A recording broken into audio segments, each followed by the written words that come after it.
Labels stick. They're hard to shake off. They can build up and they can tear down. In the worst cases, they strip us of our basic dignity. But have you noticed that's exactly what we do with the most vulnerable people in our society, the unborn? We label them.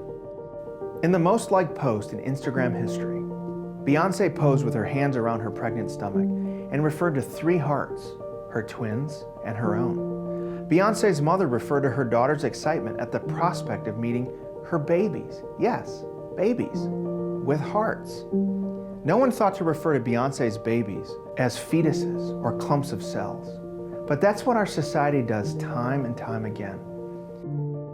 We know instinctively that what is growing inside of a pregnant woman is a future life. God doesn't make mistakes. And what we know of how a baby develops in utero preaches an undeniable message.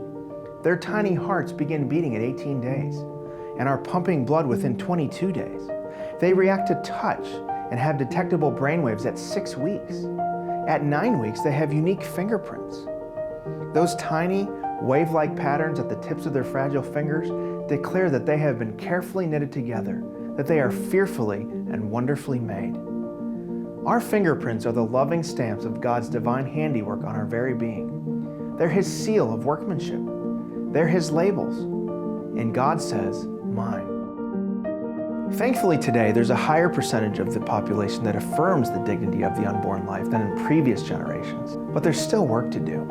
Every day there are vulnerable, at-risk, often young women who face an uncertain future.